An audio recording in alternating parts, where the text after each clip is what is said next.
नमस्कार दोस्तों। आज सुप्रीम कोर्ट के अंदर दोस्तों बिहार चुनाव से पहले जो एसआईआर प्रोग्राम चुनाव आयोग चला रहा है उसको लेकर सुनवाई थी। और दोस्तों उस सुनवाई के अंदर क्या निकल के आया उसी मुद्दे पर हम बात करेंगे।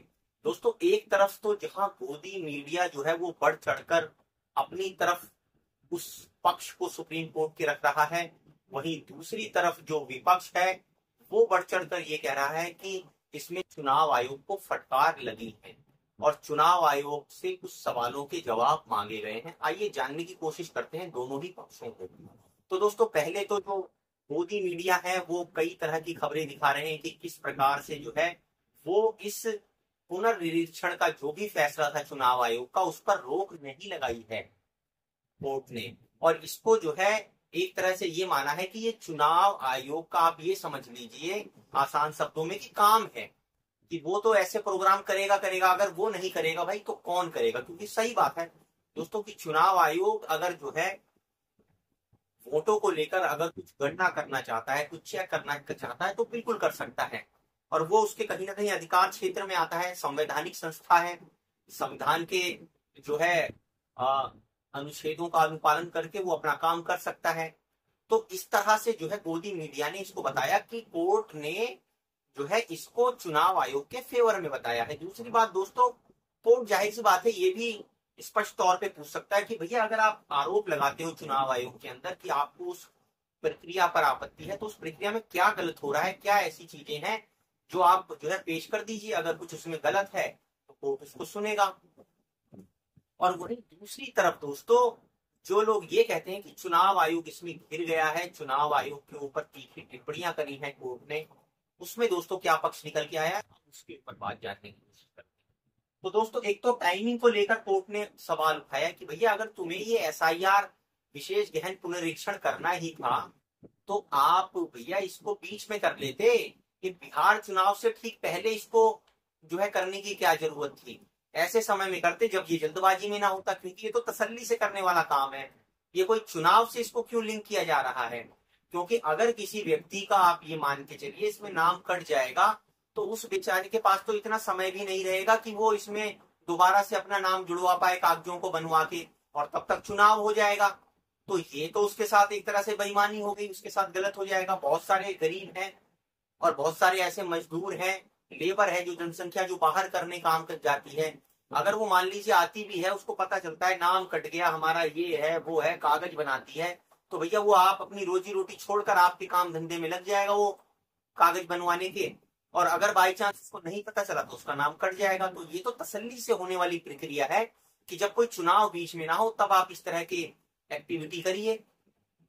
और दोस्तों इसके साथ साथ जो है इलेक्शन कमीशन ने यहाँ पर एक ऐसी बात कह दी है जिससे वो संशय के घेरे में आ गया है दोस्तों। अब ये क्या कहा इलेक्शन कमीशन ने, आप समझिए।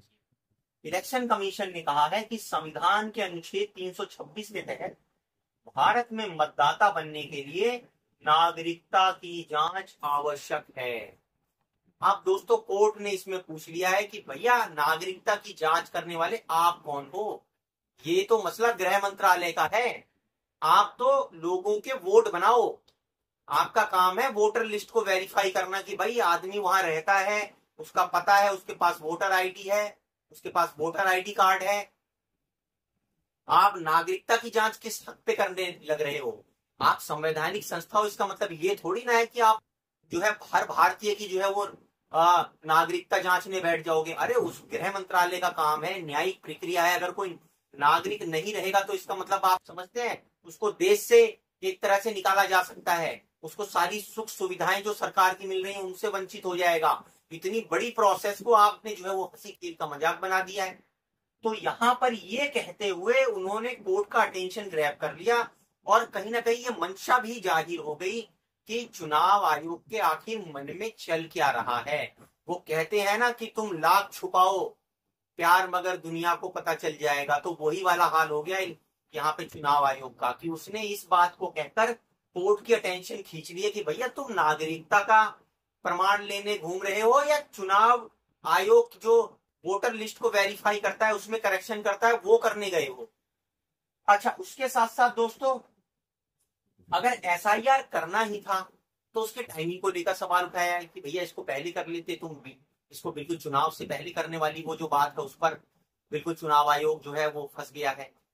और सबसे महत्वपूर्ण बात जो है, जो विपक्ष ने भाई कोर्ट के समक्ष रख दी है, भैया एक आदमी आधार कार्ड बनवा के बैठा है, सारी चीजें तुम आधार कार्ड के साथ बना रहे हो, सारे डॉक्यूमेंट में आधार की जरूरत है, बायोमेट्रिक उसमें तुम आदमी की कर ले रहे हो, और यहां पर जब तुम्हें वोटर आईडी, अब तुम ये एसआईआर कार्यक्रम कर रहे हो तो आधार तुम्हारे लिए उसकी कोई वैल्यू ही नहीं रख रहे हो तुम उसको भाई।